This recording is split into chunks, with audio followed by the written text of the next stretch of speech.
What a gift we have in store, an opportunity to welcome Mr. Bernard Kinsey to our pulpit tonight. Bernard and Shirley Kinsey have collected art and artifacts from around the world during their travels together over the course of their more than 55 years of marriage. Their passion for world culture led them to want to understand and develop a deeper connection to their own African American history and culture. This led them to a deep dive into study and collection of objects that share their own heritage, art, and culture. Today, the Kinsey African American Art and History Collection celebrates the achievements and contributions of Black Americans from 1595 to present day. Considered one of the most comprehensive surveys of African American history and culture outside the Smithsonian Institution, the collection includes masterful paintings and sculpture, photographs, rare books, letters, manuscripts, and offers a well-rounded look at the African American experience and provides new perspective on the nation's history and culture. The Kinsey Collection travels the globe as an award-winning museum exhibition, led by the stewardship of Bernard, Shirley, and their son, Khalil Kinsey. The exhibition celebrates the achievements and contributions of Black Americans from before the formation of the United States to present times. We are honored and proud to welcome to our pulpit Bernard Kinsey for the Shabbat message.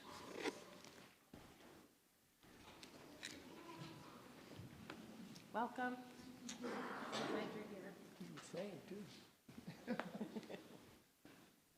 First of all, I really enjoyed the service. I've got a Baptist and Methodist, so having a lot of music before we start, and then you got a brother on the piano. I mean, how you gonna mess this up, you know? How y'all look good out here. First of all, thank you so much, Rabbi Silk, and everyone associated with the temple. This is not my first time in a synagogue, but it's the first time here, so I'm a little nervous, but I'm really excited and honored to be here. And I want you all to know that we really are appreciative of the invitation. I want to invite all of you out on Monday for Martin Luther King's Day at Antioch Church at 6 o'clock. The Holocaust Museum, Houston, is sponsoring an event there that Shirley and is Khalil's going to Khalil's going to be going back, but with Shirley and I there, and I think that's going to be a really great evening. We had a chance to be in the oldest Black church in Houston, and there's something about being in that kind of space, like being in your space, is really, really enriching. My good friend Fred and Kay Zeidman, thanks for coming out. Fred and I, is Matthew here? Matthew knows? No, maybe he's not here yet. But Matthew is also a 50-year friend and invited me to meet Fred well over a year ago, a couple years ago, and it's just been a great friendship, so it's nice of you all to come out. Kay, and looking forward to getting to know you even better. You know, is it okay to call you Pam? Just straight up? Okay, straight up. Okay, all right. Just want to check protocol, you understand. So, but Shirley and I have been married. We'll be 57 years next month, okay? And it's been the best thing I've done. I tell people, if you get that right, you can't hardly mess the rest of it up. In other words, if you pick the right partner, this thing works for you. And it's been a blessing for me to have this kind of relationship for a little over 60 years now. We met in 1963. Shirley was arrested during the civil rights movement. And I saw this little cute 17-year-old girl coming out of jail. I said, you got to be kidding. What the, you know? And you got to have a lot of courage to do that in Tallahassee, Florida in 1963, when they were really putting people away, not just in jail. And so I really saw this more than just this cute young girl from St. Augustine, but someone that really had deep, deep understanding about who she was and what was important to her. So it's really the best part of my day and night is Miss Shirley Kinsey. So let's, do y'all clap in church here? Y'all don't clap? Okay, I'll just check it out. I'm just checking you out. I want to know what the protocols are. We're so excited about the partnership with the Holocaust Museum Houston and the larger Houston community, the most diverse city in America, 25, 25, 25, 25. You can't hardly mess that up.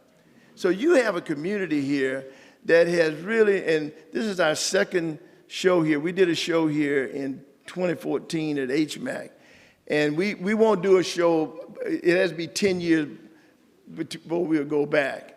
And so we're getting up on 10-year marks now. We've been doing this about 18 years. But it's really a joy to be back. And it was easy to come back because of the relationship we've developed with the Holocaust Museum. Where is BJ? Is BJ here? BJ is, where are you, BJ? Hey, stand up and let everybody see the chairman of the board at the Holocaust Museum. You know, it's even more important for you all to kind of know what we're about. Our son, Khalil Kinsey, where's Khalil? Is Khalil? Khalil Kinsey, would you stand up and let everybody see you?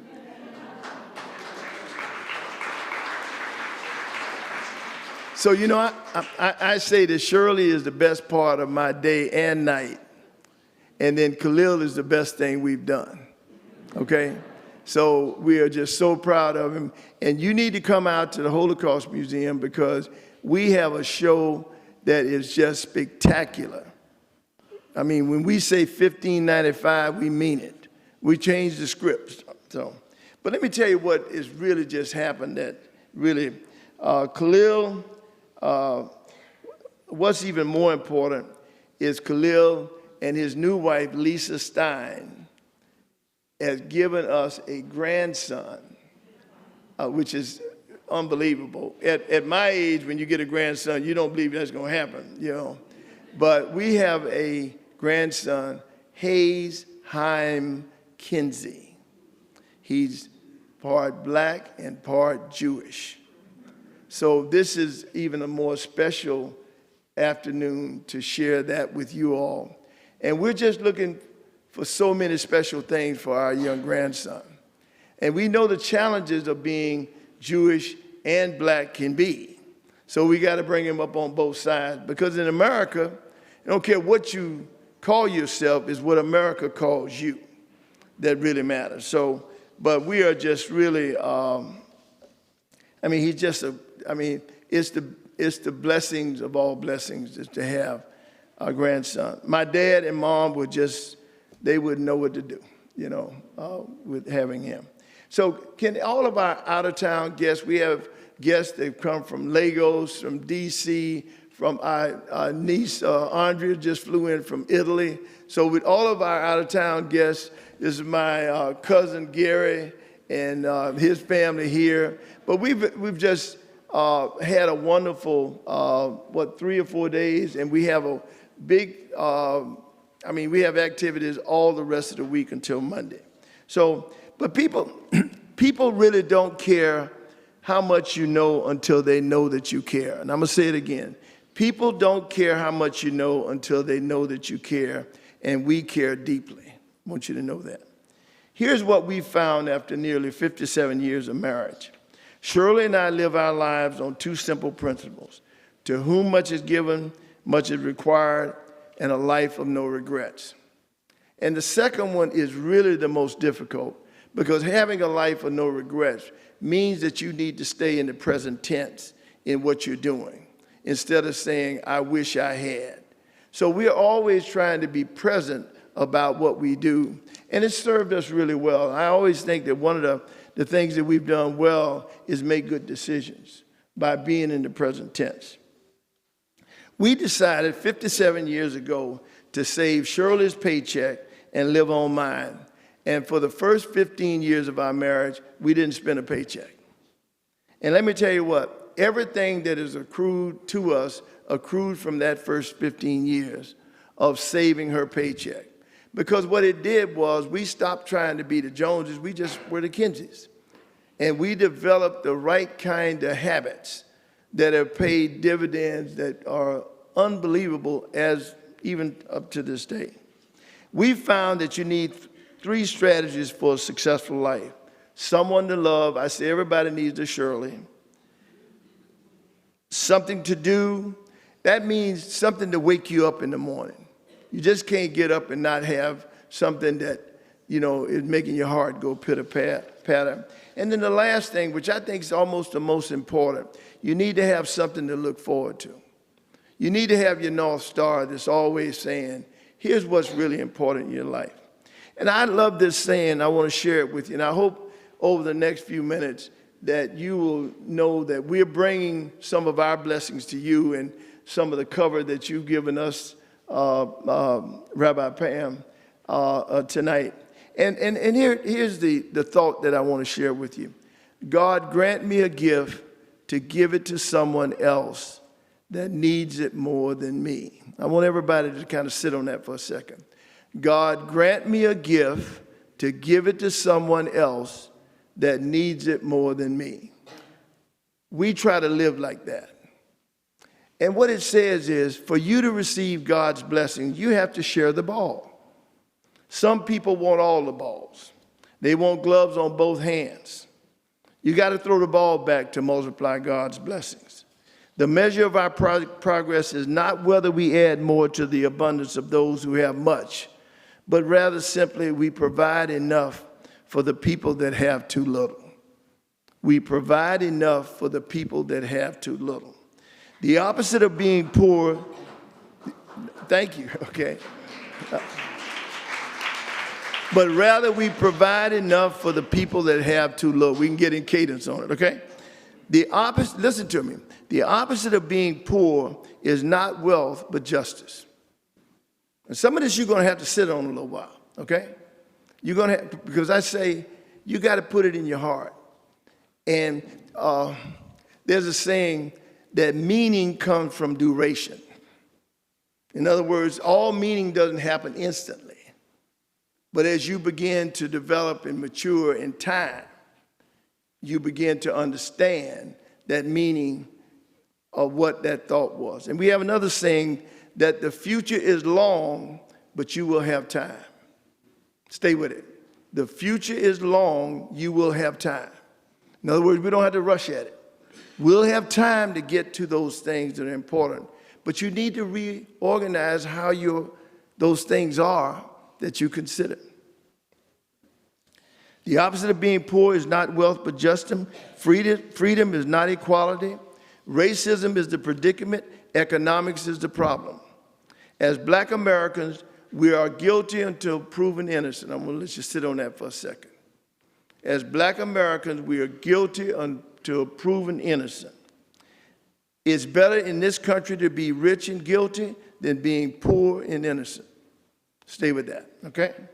America is a banquet, and most poor people are starving to death. There's a saying, you're either at the table or you're on the menu. I'll say it again.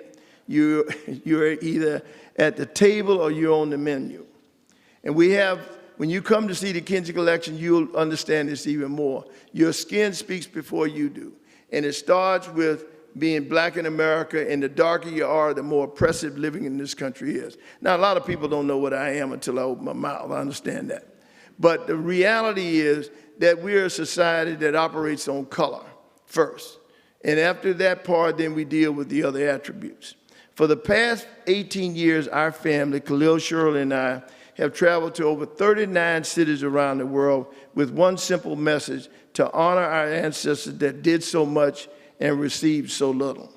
We practice 2 simple principles that I want to offer. That facts matter. You know, John Adams had a saying that facts are stubborn things. Say that, facts are stubborn things. In other words, they don't go away because you're not comfortable with them or you don't like them. You have to sit on them, and they always are going to be there. In other words, 2 plus 2 really does equal 4, okay? And as long as we can stay with that, this country is going to do okay. I'm quite confident of that. And then the second principle is a concept that you'll see tomorrow, which is learn, use, teach. That's what you're going to get from the Kinsey collection tomorrow when you come. You learn something, you use it, and then you teach somebody else. You do this right here in terms of transmitting this information and keeping people on the straight and narrow so that they can receive God's blessing. You can't understand the Civil War without understanding slavery, and you can't understand civil rights unless you understand Jim Crow. You hear what I said? Because a lot of people say, well, you all been free since 1865, why don't y'all get over it? Well, we would if we could get over it. The fact of the matter is there have been some things like Jim Crow that's still operating in this country today. We had 400 laws passed last year that are in effect now to keep black people from voting in this country. Let me give you a little piece. In 1896, 130,344 black folks registered to vote in Louisiana. By 1898, there were 5,340. In Alabama in 1901, there were 180,000 black folks that voted. The Alabama Constitution became white supremacy, which it is today, and it was changed in 1903, and only 3,000 black people voted. Here's what we say. To succeed in life, you must be like a rubber band. Once it's stretched, it can't go back to its old shape. It's like the saying, once you're a pickle, you can't go back being a cucumber. Each of us must practice long-term, non-specific optimism. Everybody say that. Long-term optimism. That's what our ancestors on the boat coming from Africa, some 15 million people, your ancestors at the concentration camps, that's what they had to practice every day. Long-term, non-specific optimism. Why? Because you don't even know what's possible, but you know that you have to have another day to get through whatever that is. They're the stories that made America, and they're the stories that America made up. Let's everybody say that. They're the stories that made America, and they're the stories that America made up. Because almost everything that you got in college history or high school history was made up because black folks aren't in it.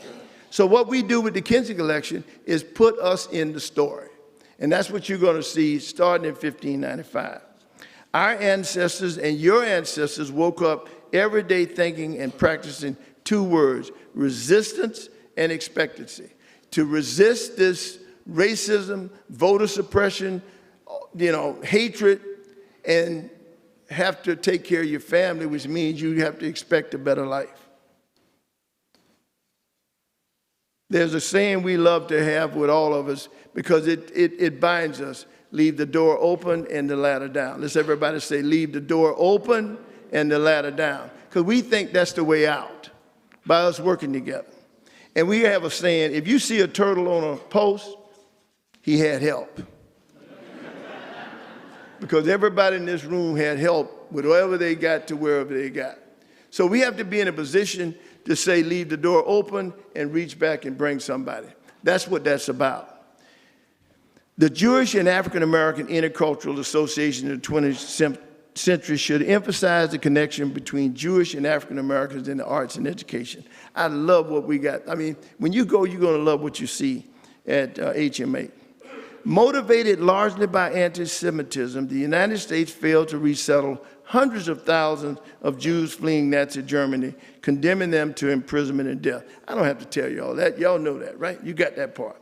So check this out. So in December 30, 1932, one of the smartest men in the world left Germany.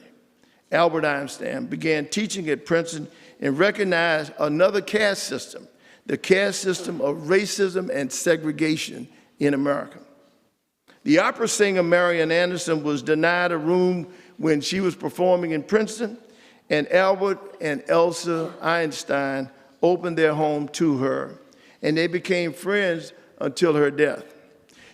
During his commencement speech at Lincoln University and HBCU, and if you don't know what HBCU means, historically black college and universities, we have 100 HBCUs that graduate 22% of all African Americans in this country, and the other 3,190 schools graduate the rest. So you know what I tell America? If we had to wait on white schools to graduate our kids, we wouldn't graduate. That's what HBCUs are. They're the bedrock of the black community and middle class in America. Julius Rosenwald single-handedly built more than 5,000 schools in the South. And we've been talking about Julius Rosenwald with the Kinsey Collection for over almost 20 years.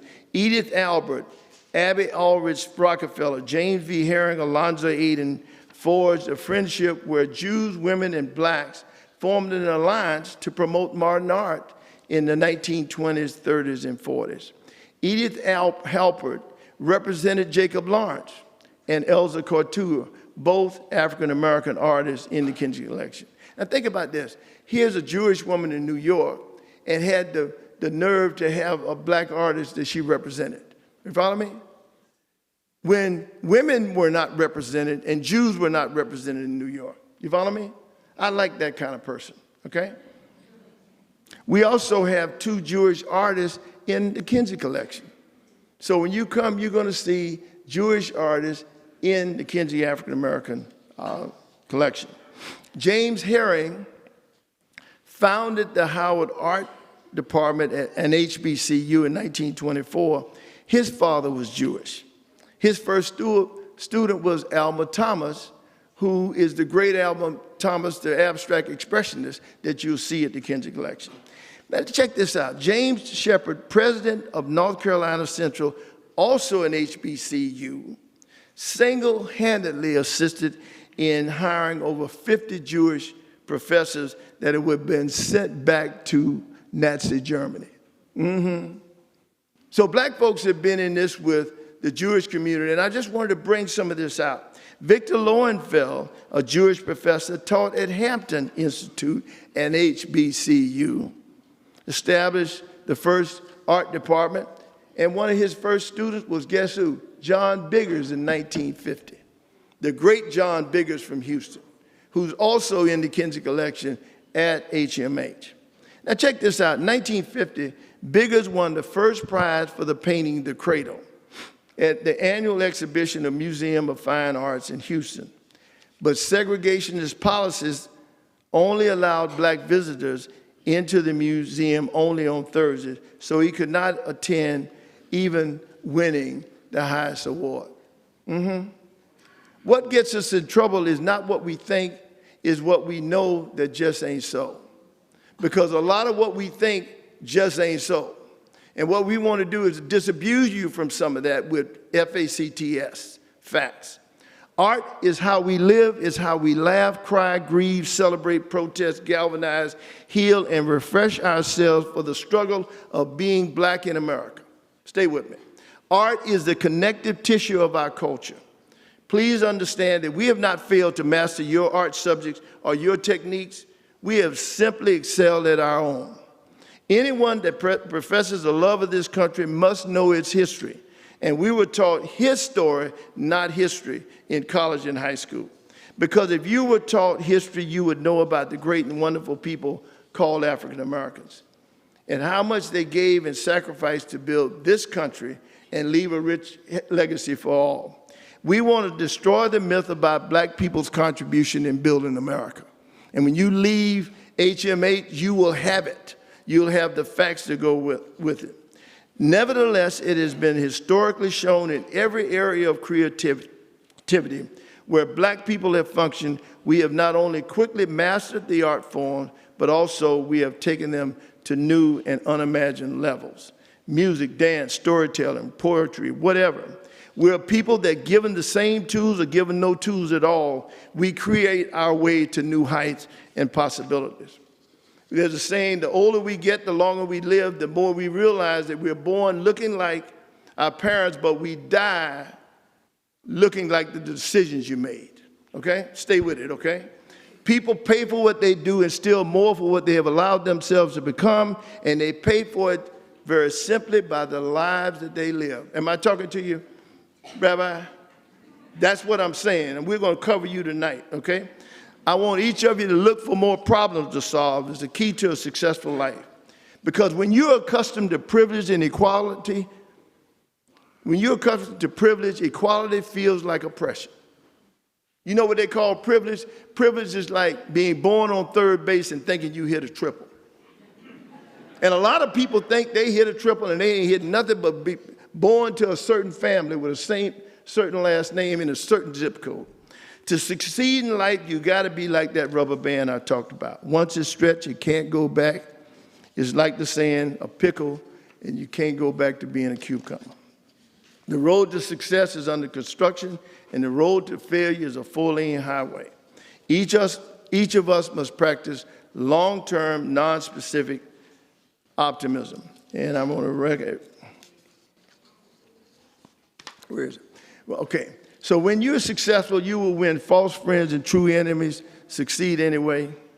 When honesty and frankness make you vulnerable, let's be honest and frank anyway. When people favor underdogs but yet follow only top dogs, let's fight for the underdog anyway. Because when people are unreasonable, illogical, and self-centered, we still have to love them. Do it anyway. Thank you so much for the invitation to come and share some thoughts with you. We love you. We want to invite you to come to HMH to see the Kinsey collection. Thank you.